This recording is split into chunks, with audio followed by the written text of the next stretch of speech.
Hey guys, it's Aaron the Ho from MobileReviews8.ca, and today I'm going to give you 5 differences between the Apple Watch and the Fitbit Surge. Now, if this was just a pure smartwatch comparison, the Apple Watch comes out on top because the Fitbit Surge really isn't a smartwatch, it's a fitness superwatch according to Fitbit. But if you're looking at it from a fitness perspective, which is what I'm going to do for those 5 differences, they are almost comparable in my opinion. Now, based on my time with both of these devices, I've worked out quite a bit, and both of them, I've given the Surge a score of 3.8 A's out of 5. The Apple Watch gets a score of 4.1 A's out of 5. If you want to know exactly what I think about these devices, do check out the reviews on my website. Links are in the eye or in the description section below. Real usage, real reviews. MobileReviews8.ca. So let's get started, but just as a heads up, I'm not going to talk about the differences in terms of measurement between these two devices because we don't actually know, or I don't actually know which one is right, which one is wrong, and in the end it really doesn't matter, but I'll elaborate on that after the last difference. Difference number 5, the Fitbit Surge will last longer. Their website claims that it has a 7-day battery life, and from my experience, I generally have to agree. Unlike the Apple Watch, where if you went and worked out for half a day, you probably have to charge your Apple Watch again. The extra battery power also means that the Fitbit Surge is a better sleep tracker, and from a fitness standpoint, in my opinion, how well you sleep does have an impact on how hard you can push yourself at the gym. In my case, if I don't sleep well, I sit on the couch all day. If I do sleep well, then I go to the gym. Difference number 4, the Surge is a little easier to track what you're doing in my opinion. I'm primarily a cross trainer and weightlifter, so the Surge kind of has all these workout options on the Apple Watch. Everything I do goes to other.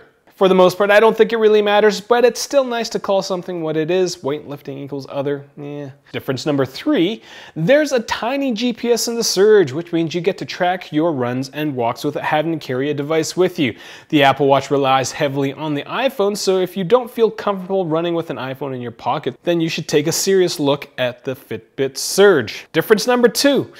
The Fitbit app does a better job of being an app than Apple's own health app. Now, the Fitbit app isn't as comprehensive as the health app, but really there's a bunch of stuff in the health app I don't think you really need. In my opinion, the health app looks like something a typical engineer would love. It's aesthetically bleak with lots of numbers and graphs. The Fitbit app just looks better and it's just easier to use, and again, it captures everything you need to track your general well-being.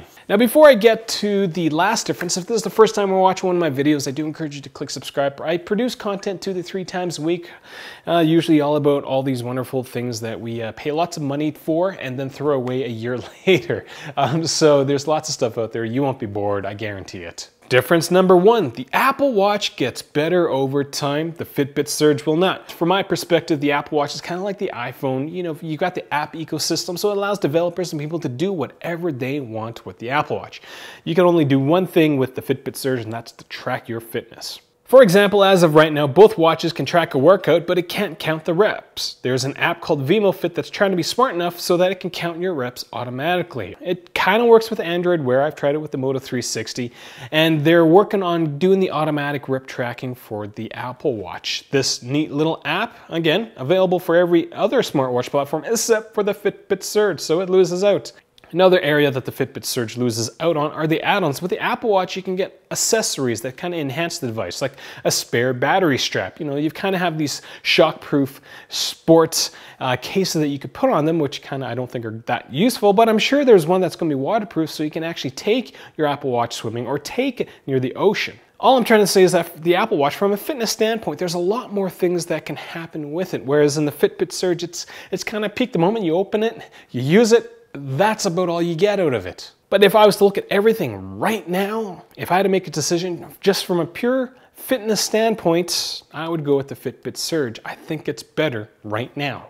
Now, at the beginning of the video, I didn't mention that I wasn't really going to talk about the measurements that come out of the actual fitness tracking, only because there's kind of no way for me to say which one is right, which one is wrong. For example, for the heart rate monitoring, the Apple Watch does a better job of capturing the peaks during my interval training, but it doesn't provide the continuous tracking that the Fitbit Surge. This thing will spew out, I don't know, a dozen measurements per second. It's going constantly. Whereas in the Apple Watch, if you look closely, there's like a 2-minute gap between my readings and I'm doing my other workout. And from my opinion, that doesn't really matter because as long as you're tracking the relative change in how you're tracking all your information, you're going to see improvements or deprovements, declines in your general well-being because, well, those differences and or errors kind of get eliminated in a data set that expands over time. So that's all I got for the 5 differences and a little something on top. If you're planning on getting one of these devices, consider getting it through my website, as I'm not sponsored by Apple or Fitbit to do any of these videos. This is just me doing what I love doing, which is comparing tech stuff. So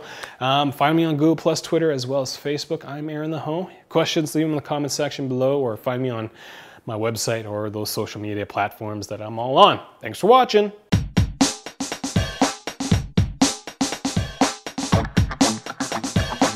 Thank you.